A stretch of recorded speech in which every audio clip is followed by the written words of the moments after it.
FIFA বিশ্বকাপের টিকিটের মূল্য দেখে চোখ কপালে উঠেছে নিউ ইয়র্কের নবনির্বাচিত মেয়র জোহরান মামদানির। এমন চড়া মূল্যে বিশ্বকাপের খেলা উপভোগ করা কঠিন হবে যুক্তরাষ্ট্রের সাধারণ ভক্তদের, বলছেন তিনি। এ নিয়ে ফিফার কঠোর সমালোচনাও করেছেন তিনি। ফিফা বিশ্বকাপ নিয়ে উন্মাদনা থাকে গোটা দুনিয়ায়। যুক্তরাষ্ট্র, কানাডা ও মেক্সিকো বিশ্বকাপ নিয়েও মানুষের আগ্রহের কমতি নেই। তবে চূড়ান্ত ড্রয়ের পর তৃতীয় ধাপে যখন ফিফা টিকিট ছাড়ল, তখনই চোখ কপালে উঠেছে অনেকেরই। এত চড়া মূল্যে টিকিট কিনে খেলা উপভোগ করা যে ভক্তদের জন্য বেশ কষ্টকর, তা নিয়ে মুখ খুলেছেন অনেকেই।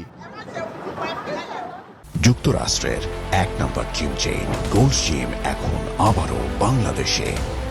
বসুন্ধরা আবাসিক এলাকা ও বসুন্ধরা সিটি শপিং মলে। ফিফা বিশ্বকাপের টিকিটের মূল্য নিয়ে এবার মুখ খুললেন নিউ ইয়র্কের নবনির্বাচিত মেয়র মামদানি। ফিফার করা সমালোচনাও করলেন তিনি।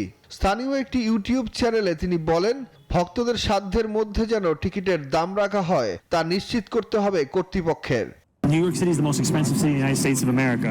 নিউ ইয়র্ক যুক্তরাষ্ট্রের সবচেয়ে ব্যয়বহুল শহর, আর মানুষ বিশ্বকাপকে খুব উদ্দীপনার সঙ্গে দেখছে। তাই আমরা চাই টিকিটের দাম নির্দিষ্ট হোক এবং স্থানীয়দের জন্য ছাড় থাকুক। By the time you actually get out of it, it might be a different price.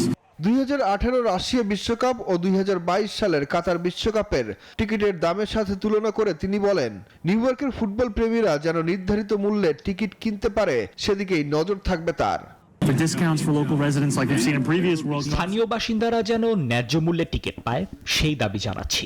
বিশ্বকাপ চলাকালে সব ধরনের প্রচেষ্টা করব যেন টিকিটের দামজনিত কারণে স্টেডিয়ামে খেলা দেখতে চরম বাধার মুখে না পড়ে। Watch it on a screen. Yeah, let people get to the game, of course. আগামী 11 জুন থেকে মাঠে গড়াবে ফিফা বিশ্বকাপ, চলবে 19 জুলাই পর্যন্ত। সুখন সরকার, নিউজ 24।